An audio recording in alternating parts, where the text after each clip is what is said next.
I'm going to wait for a minute. It's a minute past the hour. I'll wait until a minute past, maybe until 2, to start that. We got a few items in the agenda. I just want to be cognizant about time so that we go cover all the things that require to be done.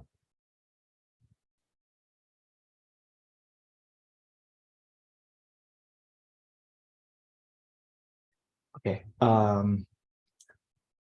I'm Naveen Srinivasan. I'm one of the contributors and maintainers of Scorecard. I'm here to facilitate. It's not that we're just trying to make sure anybody should be able to come and help with this. Are there any new faces? Do you want to introduce yourself?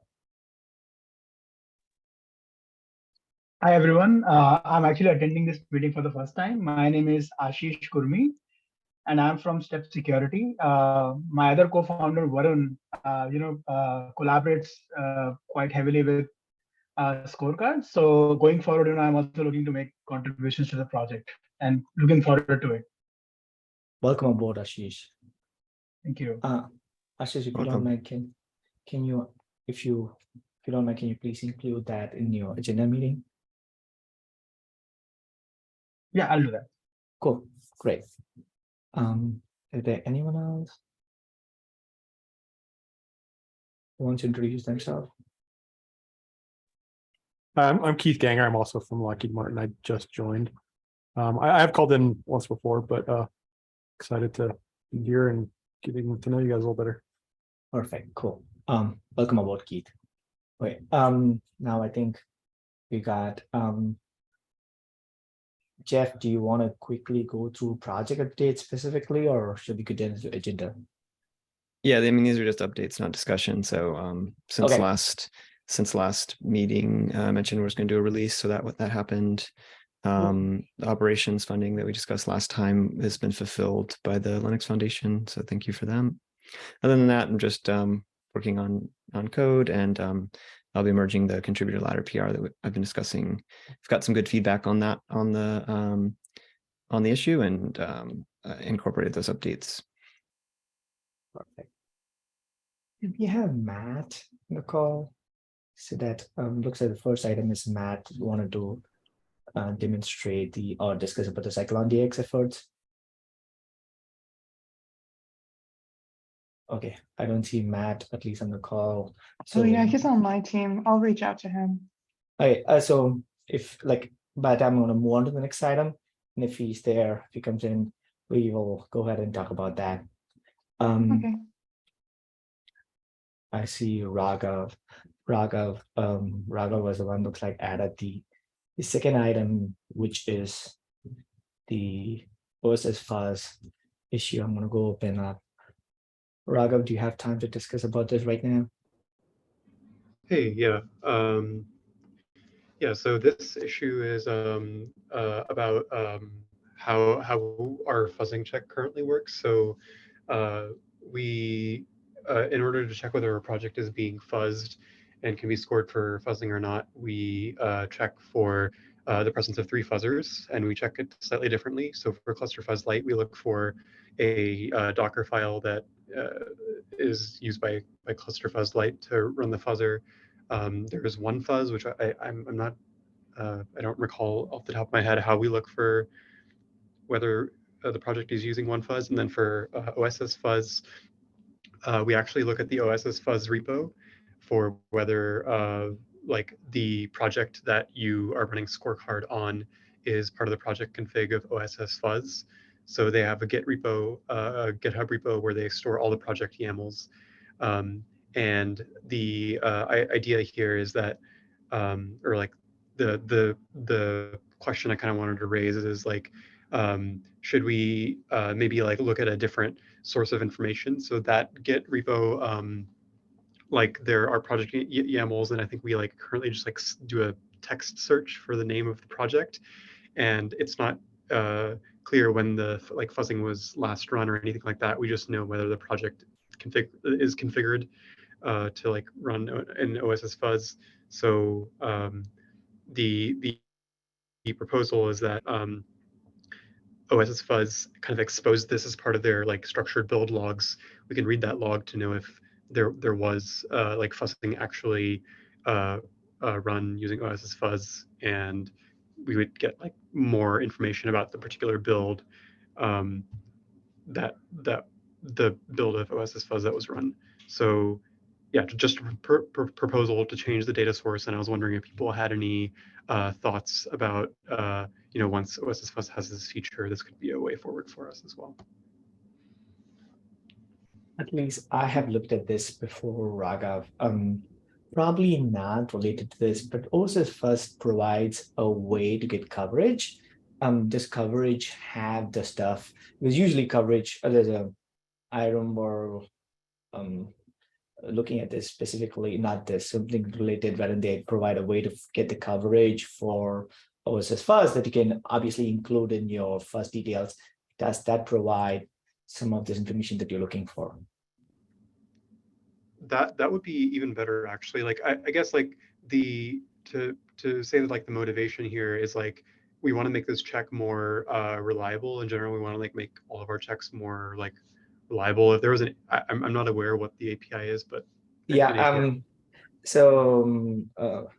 Obviously they do have that as an API. They have it as a GCS bucket providing all of the information. So we should be able to get that and provide that. All of our Cheng, obviously your team has that information. So, but it's publicly available. It's not private or anything. It's publicly available. So like that team obviously has that information. I've worked on that in the past.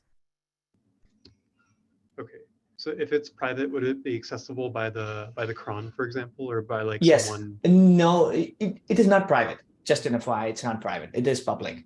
Okay. It is public. It's part of a GCS bucket, if I'm not wrong, but it's publicly accessible. You can actually search within Scorecard repository about fuzz and something Naveen, and there is an issue tracking of how to do that, or else I can search and share the information with you, Raghav. Okay, sounds good. Yeah, I'll check with Oliver, and I'll also chat with you offline. Sure. Okay, cool. Sounds good. Do you want to add anything further, Raghav, to this? That's all. Yeah. Okay. Does anyone else has any other comment on this before we switch on to the next one? Great. Thanks, Raghav. I'm going to go to the next item. Looks like Matt is here. Hey, Matt. Hey, sorry I'm late. And thanks, Carolyn, for I was in another call, so sorry. So not a problem. Matt, do you want to discuss about the specific thing? And we also have another demo that I'm going to demonstrate. And so we want to be cognizant about the time of how long do you think yours will take? Would 15 minutes be good? 15, 20 minutes be good for your demo and questions? Yeah, it's more like an overview of where the SBOMs are headed in terms of being able to map salsa type data and things like that, and outputs from tools like Scorecard, All-Star 2, and be included in SBOMs in the future with the context of a CI/CD type of pipelines. So I don't really have a demo because it's basically a spec that will probably GA in April. I just want to give you some early heads up of where things are going. Perfect, Matt. So I'll share. So let me just start by saying I work in the open technology team at IBM. I've attended probably every work group or SIG in OpenSSF at one point or another before it was even a foundation. I comment in the background and stuff like that. I just try to figure out where we should pay attention and where we should contribute, and try to rustle up people where we have people with the same interest in IBM, get them to contribute. And thankfully, Carolyn and Shripad and others we've talked them into taking their research work and contributing to Scorecard and things like that. So that's kind of where I'm at. And I also work on standards, and one of the standards I work on, I backed into, is Cyclone DX as an SBOM standard. And so I'll just share portions of some of the proposals that were used to get a lot of the conversation started about where we want to do with the next version of CycloneDX. So let me share. So I'm going to stop and share, Matt. Okay. And I'll try to make this bigger. So this was, so there was always a concept of something called formulation in SBOMs, and today SBOMs are, have a set of use cases. I think CycloneDX has a catalog of at least 15 use cases for what you can use an SBOM for, and that's grown with 1 dramatically. In 1.5, you'll see things for machine learning and formulation of the two big things. In the future, you'll see cryptographic and quantum type cipher type information being recorded as well for 1.6. So in terms of formulation, this is the first time we've captured kind of an instance model. Typically, SBOMs were based upon more of a static dependency relationship for a final output or artifact, an executable, a product, or a component or something like that. So basically, I had to do a lot of education there. They wanted to go this direction, but we wanted the goals to represent modern CI/CD pipelines and real-time formulation. So again, I'm thinking, this presentation is probably going to be. It was at the SCI work group. My colleague Steve Springett presented a week ago. I'll be presenting the final solution when it's done, hopefully in the next few weeks. So this is kind of interim, but this gives you this presentation has the background. So you see Fresca here. So hopefully you're familiar with Fresca, which is a REST implementation of Salsa going on. And the goal of the SBOM is to be able to record Salsa level 3 spec information in the next version, and then support things like kubeflow as well, because we know we're taking on ML models and things like that. And to be able to describe how models are formed through data training and things like that. And we have a concept of, for the first time, we actually have to capture a runtime stack, aka they call it the executor, but I'm actually revamping the spec today to actually have any type of, at any level or degree of specificity you want to put into your thing.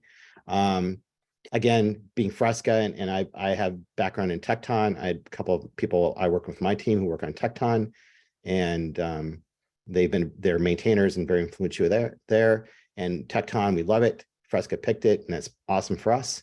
And I also try to show it's to the group that it has lots of outreach and derivative work, and it's reflective of a lot of what's going on in terms of other CI/CD systems. I try to point out that we have some very complex things we need to capture in an SBOM in terms of resources. We have events and triggers at different things. We have various tasks that are more like graphs. Between them, there are conditional statements. We have workspaces. We have various resources to bring in and services we attach. And we have actually outputs and inputs, instant data. And this is kind of where tooling comes in, because many of our pipelines we're putting in Scorecard, for example, in many of our pipelines. And there's been discussion at Fresca putting in Scorecard and things like that. So the question is, if we put in our pipelines, how do we produce the evidence and things we need to do in the context of an SBOM, perhaps from Scorecard? So I know that I've been pushing to my people, and I'm very pleased to see it was that Microsoft. I can't remember who specifically did it. Bad with names, but things like OSCAL appear, OSCAL formats, things like that. I know that people in the Fresca group have talked about using OSCAL as well, because they could actually easily capture those things relative to Salsa as part of the Tecton chains work and various things. But we need to basically capture perhaps the entire instance runtime of Tecton, and I think this is the hardest use case to do with Spire, and perhaps even and you also capture pedigree and provenance and all those things. And these things can be linked. So if you produce control output for things, we need to have a common language for what controls are producing relative to Salsa. So I think that even more importantly going forward, cross work group dialogue needs to happen, cross project dialogue needs to happen to make sure that Fresca is producing output that the Salsa team, spec team endorses, and that it factors in things like our tooling does in terms of Scorecard, et cetera. So basically, this is a high level view of kind of where we're going in terms of specification. So you have a bill of materials root level. There's a new thing called formula that's being introduced as where you can actually, formula being potentially plural, where you perhaps capture all the formulas that were run as part of a CI/CD chain. And we're calling pipelines workflows because we intend to have a more generic view of it in terms of things like ML, like I mentioned earlier. And it'll be comprised of a graph of tasks. And you basically create a task dependency graph with conditions between them that, basically you can map artifacts saying the output of this task and the scorecard results or whatever is used to determine should we run the next task would be captured as well. More specificity, and this is kind of I'll show you a graphical view of the current schema that I'm working on, but it's all task based. There's a concept of events and triggers to determine if tasks should be run or not run based upon output of the previous task or an external condition happening, a automation, a bot kicks it off, a webhook kicks it off, etc. That you have a concept of inputs and outputs that make sense. Adding the concept of schemas. So if you do adopt formats like OSCAL, we can say you produce evidence or something of that in this format so that if people want to parse that, they can. And things like metrics and evidence, things that we see captured already as part of Tecton and other Kubernetes type services, resources. And we have concepts of additional concepts of different types of components. So the concept of declarative systems, orchestration of declarative systems can eventually be captured as well. So in terms of practicality, I can show you kind of where it's at. Again, this work will be RFC'd hopefully starting next week so people can comment on it. So that's another reason for doing it now. So you're aware of this before the RFC goes out. But you can see basically we have these formula, and these are basically what I call transient or ephemeral resources that participate in a CI/CD pipeline. So in this case, Scorecard would potentially be listed, and other types of tooling that participate in these workflows would be listed here to describe the componentry, where it lives, version, things like that, clearly identified with all the provenance and pedigree. And then you have these workflows that are comprised of tasks and task dependency graphs, and you have attached workspaces and things like that. So everything here on where my cursor is, if you can see that, in this, there are concrete resource definitions of the actual pointers to the code, the release code, versions, commit level, etc. And then from on the left side, where it starts expanding out in terms of workflows, they're all references to these, and there'll be instances. So you'll be able to have instance IDs and things like that. In terms, so if we can, dive into tasks, we'll take a look at tasks here.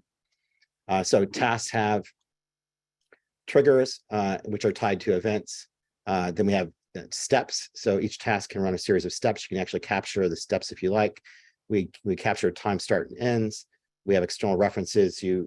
So that's kind of a catch-all. So if you want to point to external URLs and things like that and qualify them, you can. And so this is a reduced view perhaps, but they also include, so basically through inheritance model polymorphism and JSON schema, you can see the trigger.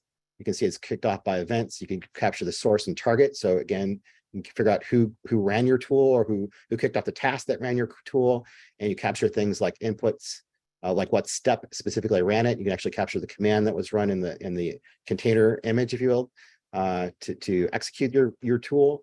And then you're expected to record your inputs and outputs. So the inputs your tool, we capture things like environment variables, properties, data, and things like that. And we capture output things like logs, evidence, metrics, like I showed on the slide.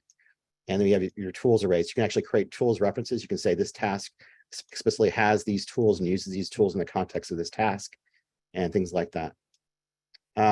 Workspaces we covered, and all done line. So basically, my request is that as we produce tooling, we work together to produce considerate inputs and outputs of tool. We document those things well, try to use standard things like OSCAL to capture them, or other things that make sense, so that we can start referencing them not only as CycloneDX bombs, but also in SPDX bombs, because both standard formats are committed to interoperability. So I think that you just want to raise awareness that this is happening now, and I would love to have our tooling lead the way. And if I can help it and convince Carolyn and others from IBM to help me with it, that we can put these things on our radar and help roll up our sleeves. Like I said, I was pleased to see OSCAL discussed recently, and that's what prompted me to put myself on the agenda today. So hopefully I haven't taken up too much time, and happy to come back to show what the final results actually are. Great, Matt. Thank you.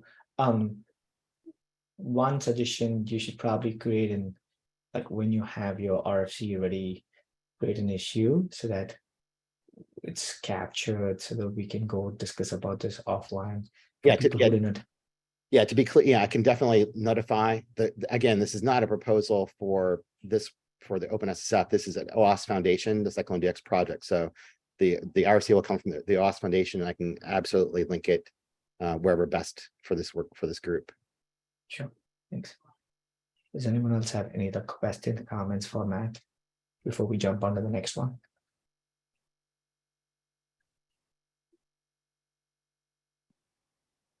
Thanks, Matt. Thank you. Share my screen. Okay, the next item I want to discuss is implement scorecard action for dependencies. So the whole motivation for this is for people who are new to this is we are right now flying blind. Anytime there's a PR that comes in with a new dependency change, we get only things like okay, is there a vulnerability or not? But wouldn't it be nice to get a scorecard result for every new dependency added? Problem, we lack the ability to see some newly added dependencies to a project. Okay, at this moment, this is only for GitHub, but later we should be able to expand it for others. Just want to set them context right. There are tools available for identify potential vulnerabilities, but having a scorecard for new dependency, like I mentioned, would be helpful. It adjusts to the shift left paradigm that in sooner we get to know, better it is. What do I mean by that? What I mean is, wouldn't it be nice to have a PR comment which says, here are the scorecard results for any of the newly added dependencies. But as I want to usually, again, all of these are right now, I want to see all the vulnerabilities on top, and I want to see any new dependency added. Dependency, the last scan date, that you see right here. I'll get into a demo, and the checks, what do the score for each one of them? What you see out of the box right now here is the critical and the high scores within the scorecard. And this would be nice for anybody to go see, okay, this is something that makes sense whether or not whether should we add this new dependency. How is this possible right now? Dependency analysis. The GitHub API provides a dependency analysis. So essentially, you give two commit SHAs, and there's one API call. There's only one API call to GitHub, and says, "Hey, give me newly added dependencies, removed, updated, all of that." So right now, I'm taking the added dependency and trying to get all the added dependencies. Go hit the API.score. security scorecards.dev, get the scorecard results, come and show that. What is this entitled to? What changes does it require? It requires a pull request write access to go able to write to the pull request. Just setting some context right. But the goal is not to use our existing GitHub action. It is to create another GitHub action. We'll talk about the motives behind that a little bit. You have a question, Jeff? Yeah. Any reason why it's not also a status on the pull request? What do you mean by status being? Yeah, sorry, like the red X or green check mark at the bottom. Yes. Okay. Yes, it is. We'll talk about that. Okay. But that's a good question. So right now, at this moment, it will do that. But it will do that. That's a good question. Okay. The usual question is, why not add as code comments in the PR next to the code? Because it's much more easier, right? I've got this new dependency. Go ahead, dump the comment over there. It'll be great to do that. Unfortunately, GitHub API does not provide a file name and a line number for change, which would be idle. Then we can go add that specifically. At this moment, it does not provide that. Okay, sorry, I want to make it big so that we can see. What happens if dependency does not have data, does not have an API data? What's not available, we just ignore it. How many ecosystems does it support? It supports 11 of them. 11 of them, the GitHub Right now, the GitHub ecosystem supports Cargo, Composer, NuGet, blah, blah, blah, 11 of them. What are the prerequisites for this? There's a dependency graph API. That's a setting within the repository that needs to be enabled on or to do this. Will it work for private repos? Yes, as long as the API is enabled. Obviously, for that API to enable, if it's a private repository, you need to pay for that. That's very similar to running Scorecard action. If you want to add the security dashboard, you need to pay for that. Does it require personal access token? No.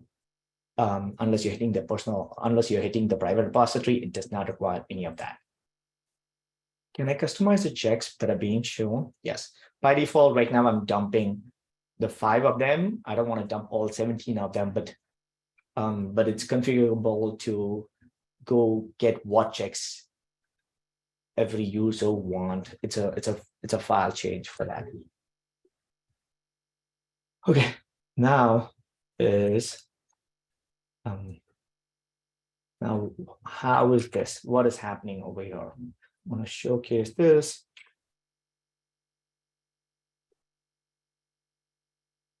Make it a little big for people who don't know, who can't see it. Here is an OSSF test organization. So this is usually where we do tests to make sure how things are. I don't want to make sure, so I can repeat this test.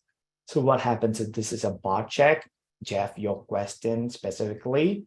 So if I see this scorecard dependency analysis, just a minute, Lauren, and it comes up with the tick mark. Lauren, do you have a question? Lauren? Right.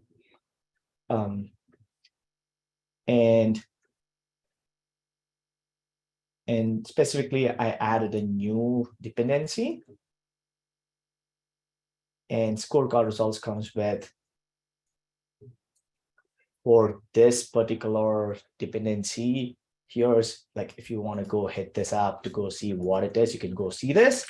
And it also provides the date, because being like, when was the last check done? And it dumps the, like I mentioned, the critical and the high checks. Lauren, anytime if you can unmute and talk, more than happy to answer any of your questions. So this is a Python dependency, but just not Python dependency. Just want to show something. Here's an example of me adding this new dependency, which is nothing but, I'm going to show this is running my own scorecard action. As you can see, I included Naveen Srinivasan scorecard action dependency analysis at main. And it comes back and gives scorecard results for the new GitHub action being added. So it's not just, like I mentioned, it's just not for Go, Python, it's even for GitHub actions. So it comes back and showcases what it is on this. This is one example on this. Another example that I want to show right now over here is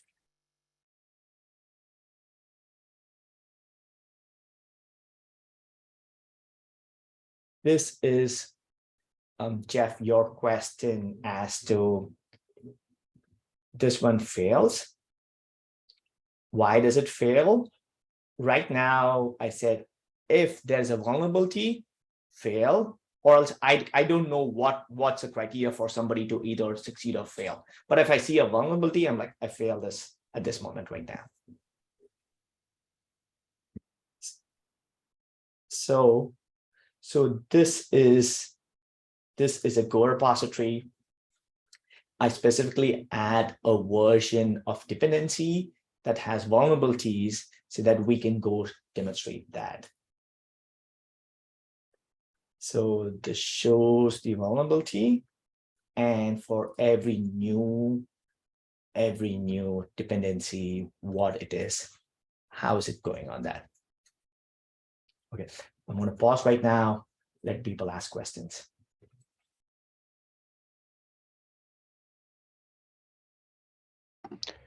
Hey, so right now you're saying you fail on vulnerabilities. Do you imagine, obviously, if you're just working on an MVP sort of thing, That's fine.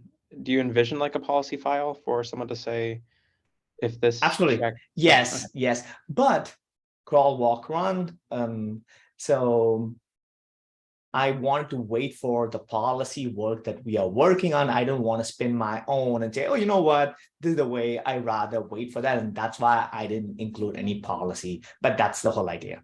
All right, sounds good. Thanks. Okay, cool. Any other questions, comments? Yes, Jeff. Oh yeah, I guess when I was thinking of the status check, I was thinking more from the app side.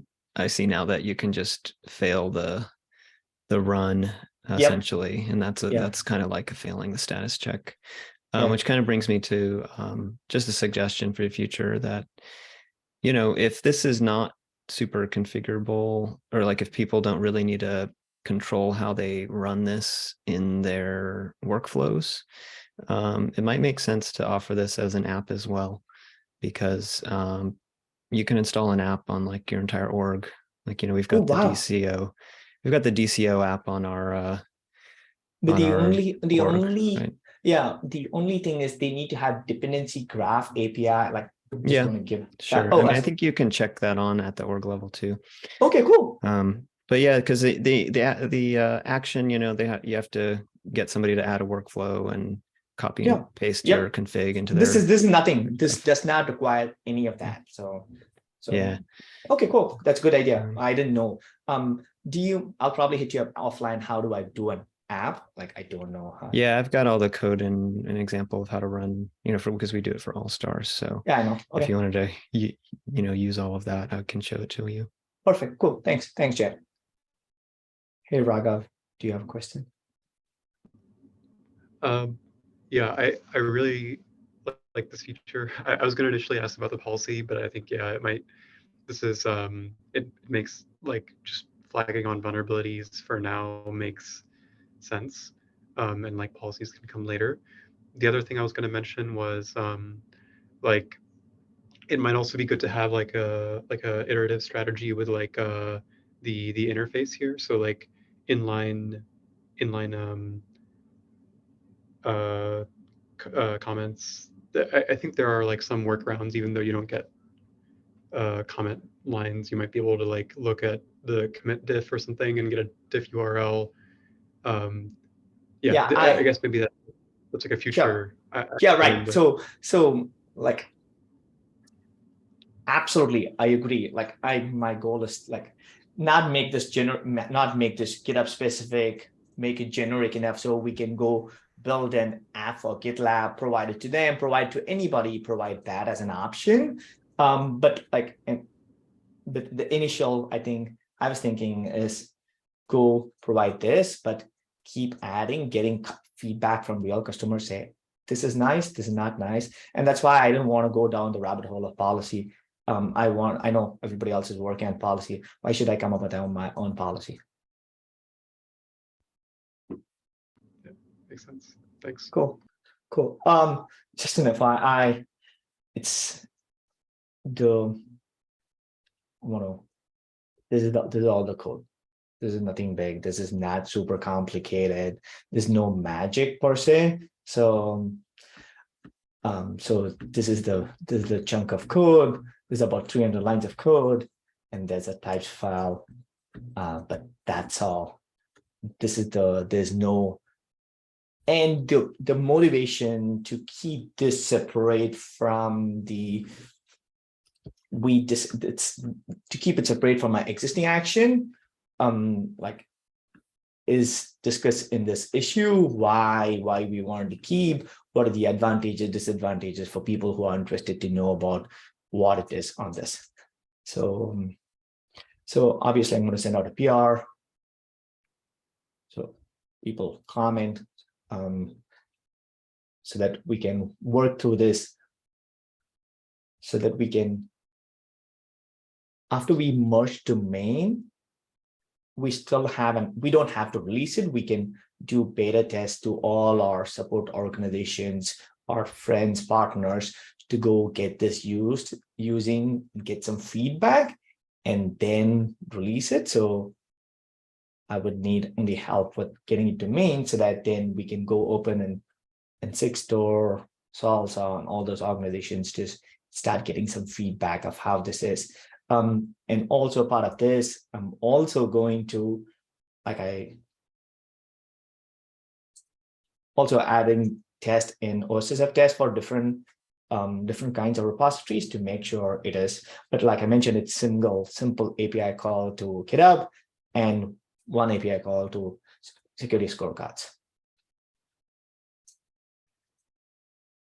I want to make sure I'm not missing anybody's code. Thanks, Keith.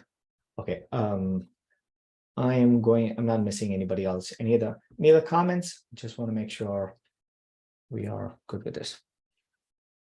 Does anybody think this is not a good option?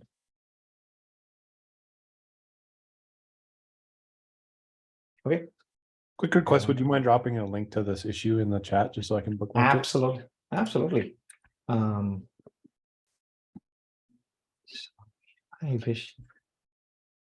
wish my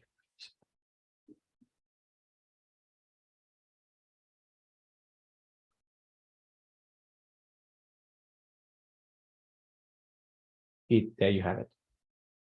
Thanks so much. Around. Okay, I don't have anything else. I want to make sure. I want to open the floor for any other questions, comments, suggestions. Not just specific about this, anything else.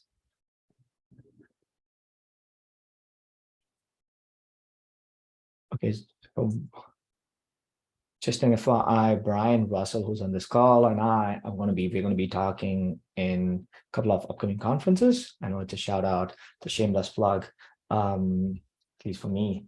We are doing it in SoCal Linux Expo in March, and we are also doing it in RSA in April in Moscow and Center in San Francisco. Just letting people know about that.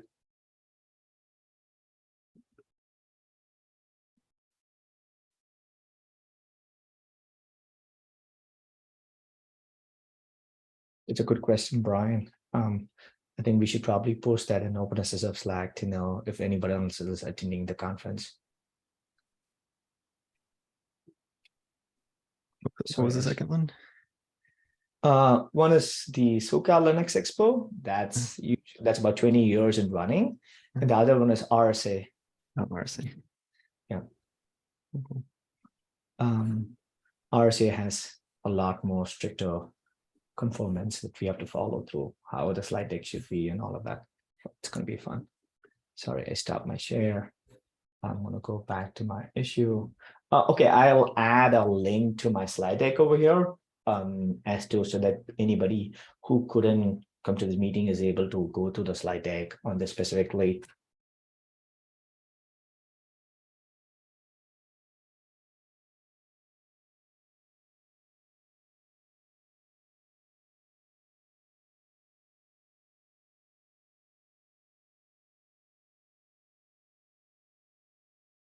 Okay, now that we are done,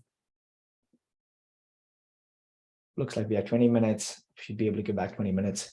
Does anyone else wants to take the next one? Anybody wants to volunteer? Sorry, I don't know what date it is. You facilitate the meeting.